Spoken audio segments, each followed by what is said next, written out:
Hello. Welcome to Beyond Common Business Secrets, where we take a look behind the scenes. On our podcast, we often go deep behind the scenes in all the things that it really takes to create, lead, and launch a Beyond Common business. So, my friend, if you are somebody that is in business, aspiring to be in business, or have even been in business a really long time, you are in the right place, my friend. Today, we are going to dive deep into the 5 mistakes that you cannot afford to make in your business. So, there's so much going on in the world, right? In the world of life and living and everything like that. And it's 10x that amount when it comes to what's going on in the world of business. So we have to be really clear and strategic about what we're doing and where we're going. So I thought it was a really important time. Like I just kind of felt called to do this, that you know, it, if you want to avoid costly and time consuming things, then these 5 mistakes are exactly what you just cannot afford them in business right now. Um, as profit margins are shrinking and inflation is rising, we have to be really smart. And this is coming from a place of love and support. I am here to help facilitate a community of beyond common business owners, that we're all on this journey of becoming the most beyond common versions of ourselves. And this is done through the lens of love. So this is not a scare tactic. This is to help you, like, hey, if I can just avoid these 5 things, hey, I'm doing good, right? Like sometimes we just put so much pressure and weight on ourselves, and we're really in the business and space of not doing that. So that's what today's episode is all about. And these have just been really important things that have been coming up. And I just feel like I've been hearing this from different clients, from different guests I've interviewed. We've talked about it inside the CEO Power Code. And they've also been coming to me in what I call my like downloads. Like when I'm meditating, I always get these sort of divine downloads. For me, for some reason, they come in the form of, what's going on in business. It must be because it's what's on my mind. So the number one, I jotted down from my meditation this morning. So like I would be like on point, because I want this to feel for you as if we are giving you a positive dose of inspiration. This feels like your loving kick in the pants that you need to go out and be the very best you that you are all week as you're running and growing your business. So the top 5 mistakes that you don't want to make are, the first is you don't want to have an unclear vision. So it's so important that we paint a beautiful picture, both for ourselves. So when you're like, if it's just you and you're like, oh, how important is vision? My friend, it's so important. It's so important to have a clear vision, because the days that you aren't feeling it, the days that you maybe have cramps, or, someone complained about something, or it's pouring, sometimes we're affected by weather. So on the days when it's hard, and hard means different things for different people, but on the days when it's hard, you must have this clear vision that literally ignites your soul. It gets you like that pep in your step. It gets you happy and excited, because it's not if, it's when, right? When things get hard, when things go off the rails. It's not if. These things happen. This is part of life. This is how we learn and grow. So we can't just sit still and think we're going to meditate all this positivity into the world and then not actually deal with any real life. So you want to have a very clear vision, and it starts first for yourself. Then as you're leading your team, like if you do not have a clear vision, then people are confused. Nobody knows what's going on. And if they're having a bad day, they might question, like, why am I still here? Why am I working here? What is this doing for me? So you want to inform this vision. You want to be talking about this vision and painting this beautiful business picture for both yourself, for, if you need to have investors, collaborators, business partners, and first and foremost, like for your team. The thing is that the hardest person you're ever going to lead is yourself, right? Like I do a lot of leadership training and helping female entrepreneurs, and even in the corporate space, step into owning their power. And a lot of the leadership stems from understanding within that you are safe and secure to stand in your power, right? Like you can be courageous and do hard things, and you can do it from a place of confidence. So this piece of leadership comes from having a clear vision. So when you are vision casting and the more you talk about it, the more these words get woven into the fabric of your actual business. The thing that we don't want is this like unclear vision that nobody understands and it's vague, or maybe you wrote it out at a team retreat, but then it's tucked in a drawer. Like that's the worst thing ever. We need to be living, breathing, embodying this vision. And you're the leader, so you go first. You initiate people by moving them into action. And you can do this through the power of speaking your vision to life, right? It's like vision casting. So, and you got to find the fun, juicy stuff. And if this is something that you haven't spent a lot of time on recently, we have some tools for you. Like you can grab um, it's on our website, but I'll make sure the link is in the show notes as well. But it is like 7 ways to believe in the power of your dreams. That is the powerful way to walk you through how to get a vision for both like your life and your business, because our business serves our life and not the other way around. Like, we don't want to get this twisted. And I know I get a little soapbox about this because I lived this for so many years when I was just starting out in business. And I don't want any other female entrepreneur, business owner, leader to suffer alone in silence, like crying in the dark. So this is so important to me that you have the tools, support, resources that you need. If you need like a lot of support to really map this out and really create a vision, this is one of my favorite things to do. So reach out, schedule a strategy session. I would love to help you really map out that vision. But the thing is that even if you started your business because you saw a need in the market, like, okay, everybody is doing X and I see a clear vision of how this can be different. If that's all you have right now, go with it. Talk about it. Like, this does not have to be complicated, but you need to speak the words. This is how you manifest what you're creating into being. So why this can be a really costly mistake is like, if you have an unclear vision, then nobody knows where they're going, including you, and you make a lot of unnecessary mistakes. You waste a lot of time, and you will spend a lot of money on things that you do not need. So that's why it's so important to get really clear on that. So number 2 would be vague speak. So when we speak really vague, like, oh, because everyone else is doing it, we are too, woo woo.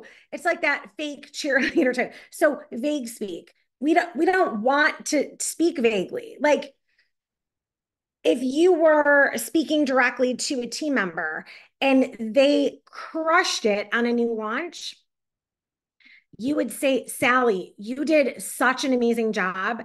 I loved how you got the emails out on time. I loved how you made adjustments. And because of all that work, you helped us crush this launch. See how that is so specific? It is so absolutely specific. It is so specific. If I a tongue twister, it is so specific to what Sally did to help crush the launch. If you just say, hey, Sally, great job, it's vague speak, right? It doesn't resonate. Like, okay, great job for what? They don't even know what you're talking about. So you might as well have said nothing, to be honest. That is the feedback that I so often get. People want to know specifically what their contributions to your organization are helping with. So we want to just give up the vague speak, be specific, even if, excuse me, even if we are pointing out an area of improvement, something that's a breakdown that we need to address. It's like a critical matter. We can give critical information without criticizing. So that, like, write that down. Like, it's like pause. That is very important. Like, we have to, as leaders, give critical information, and it cannot be vague. It has to be, clear, concise, to the point.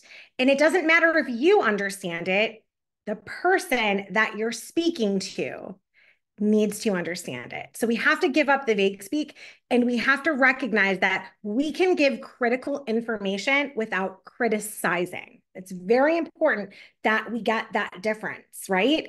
Because it comes from a place of love and support. So I know sometimes it feels like, I'm just going to say it like vague like this. But when we do the vague speak, nobody knows what you're doing. I know I've shared this story many times, but for years, I would follow different managerial books and leadership books that were like, oh yeah, give it a sandwich, or just all these crazy different things. And I found that they personally never worked for me, that I'm intense and I initiate people into action. I'm very it's just part of my energy, where I am either magnetically drawing people to me all the time, or they're kind of like, okay. And that's okay. If I'm like repelling people in any way, I know that they're just not for me, or it's not their time. They're not ready to go deep enough to work with me, to be a client, that works with me.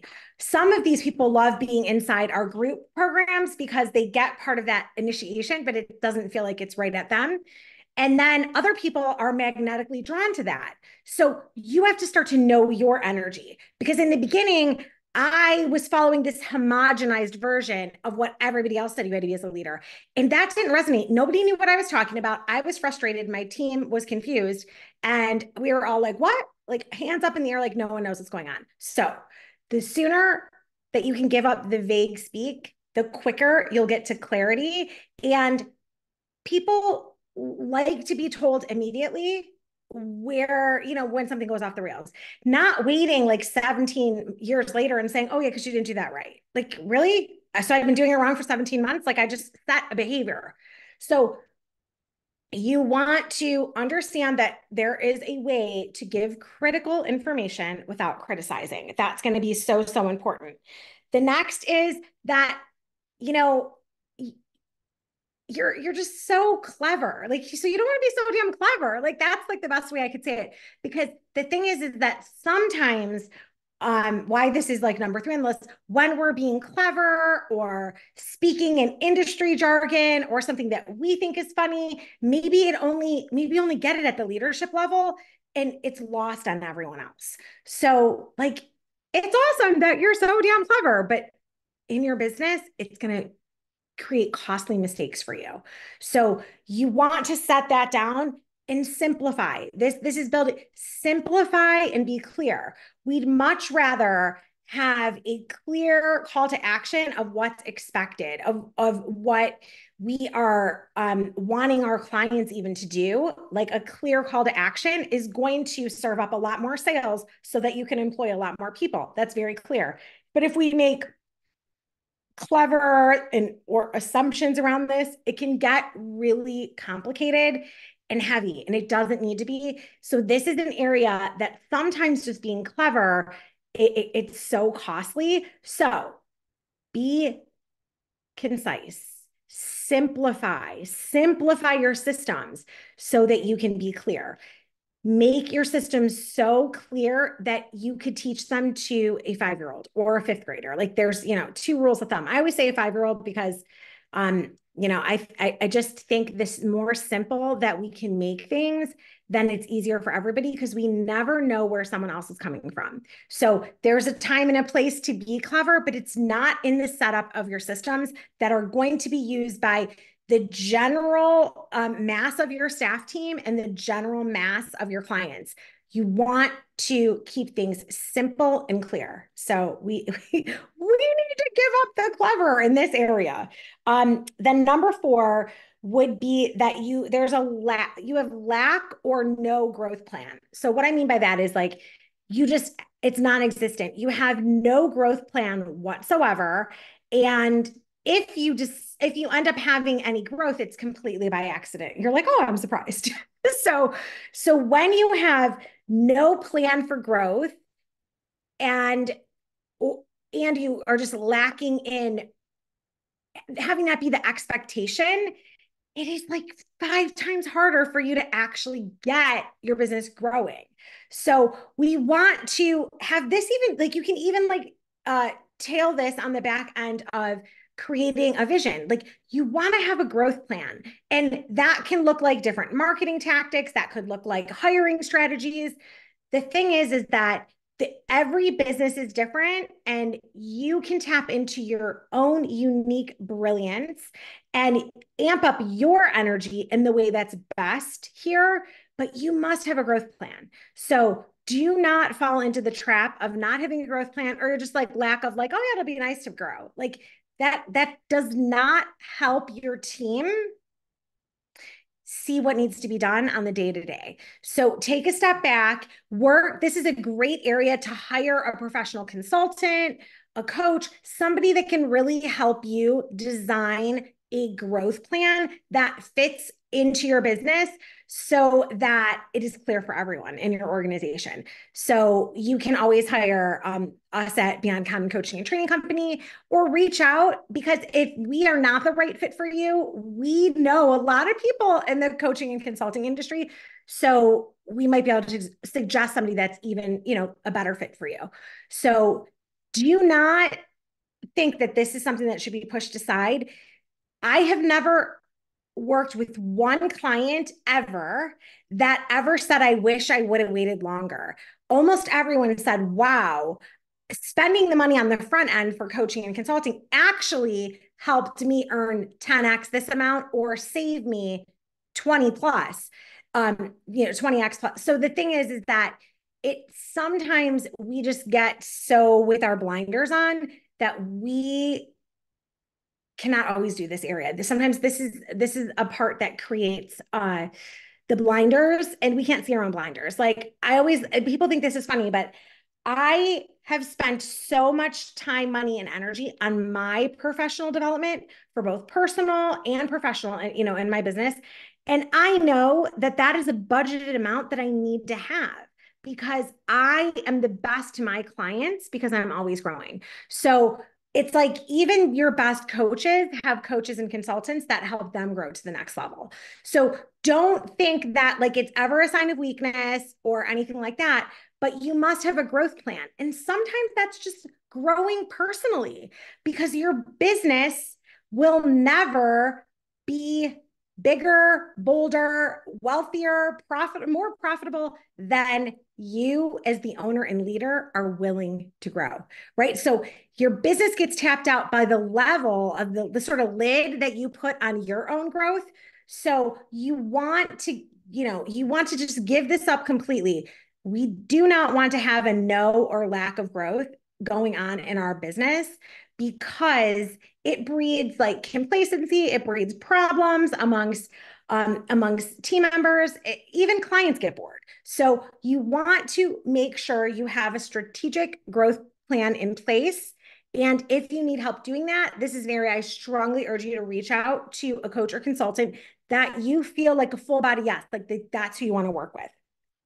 And then number 5 is, this is a doozy. So no, again, this is all coming from love. So number 5 from the list of 5 mistakes you can't afford to make in your business, and that is being reactional rather than intentional.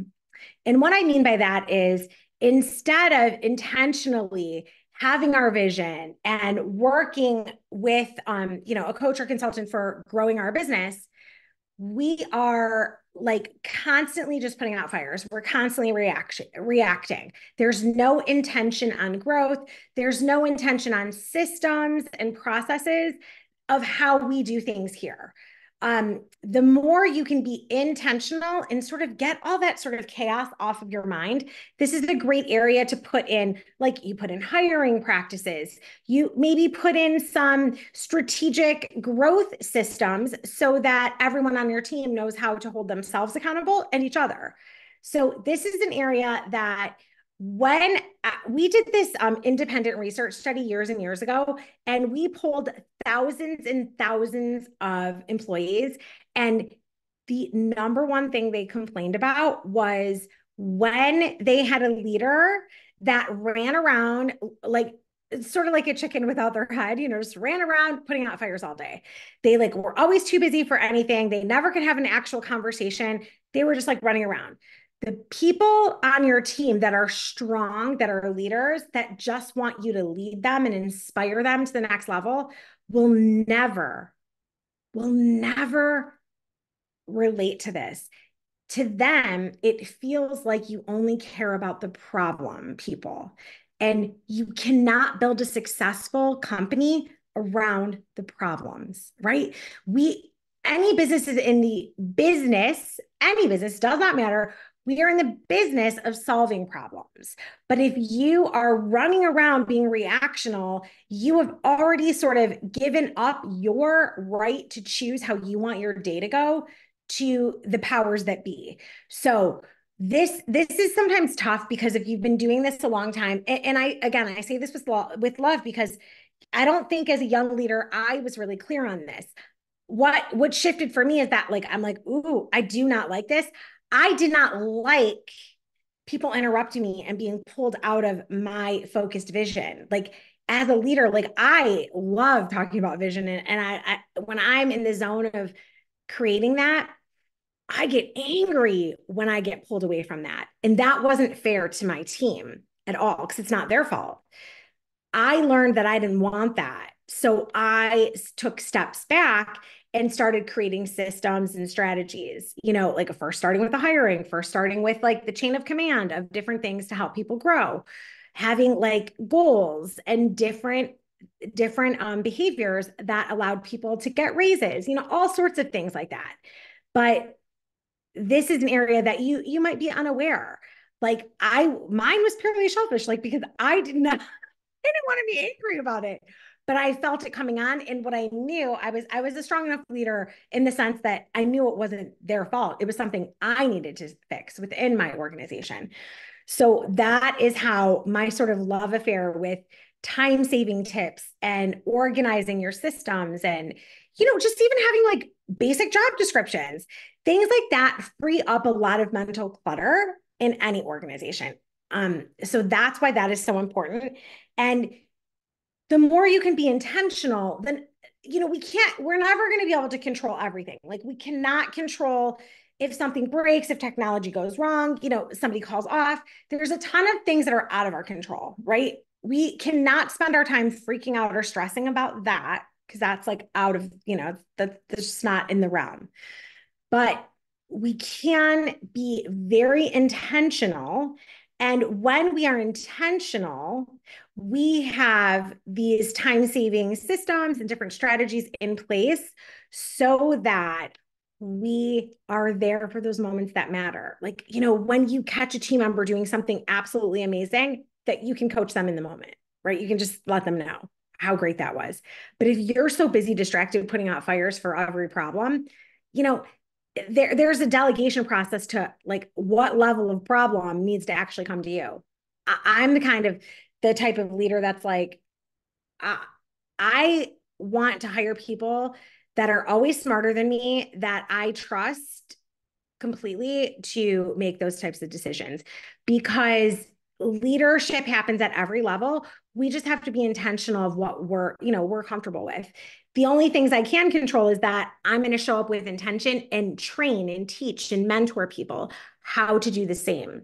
That's how we create less stress in our bodies, which positively impacts our life, right? Because if we have dis-ease in work, then we're having this dis-ease through our body, which causes the disease, right? The thing is that these are not just like holistic work practices, they are life practices. That this is all part of that process of becoming beyond common. And I went into this at great length in my book, Beyond Common, the 12 Essentials for Success in Life in the Workplace. If you have not, if you have not read that yet, get your copy. It's available on Amazon, on my Tracy Watts Serino website. It's available at every bookstore you can think of, and it's also available on audiobook. So this is a great area to really just kind of start walking yourself through what it really takes to be, becoming beyond common. But when you really look at this through the lens of this being the 5 mistakes that you can't afford to make in your business, if you see that you're, making one of these, make a declaration, a decision to change it. And whether you're going to go at it on your own, or you need help, you want to be part of one of our group coaching programs. The CEO Power Code is opening up again in just a few short weeks. So you're more than welcome to join us there. Or you're somebody that needs one-to-one. Do not hesitate to reach out, because taking care of these on the front end will provide you so much more time, so much more profit, and so much more freedom in your life on the day-to-day. So if you feel like, and I don't want you being critical or judgy of yourself, because we all start somewhere, and just we're grateful that we found out about it today, right? So wherever you are, be kind to yourself, reach out for help, and we cannot wait to see you on the next one. Please, please, please share this episode with a friend that you know will gain valuable knowledge and insight. And show on either Apple Podcasts or Google, wherever you are hanging out with us, please, please, please write a review. The more 5-star reviews we get on Beyond Common Business Secrets, the more this gets pushed out and shared with even more people that have been beyond our reach at this moment. So you get to be part of shifting and helping more business owners, leaders, and their teams on their journey to becoming beyond common. Take care. As always, I hope you have the most beyond amazing day, and I will see you on the next one.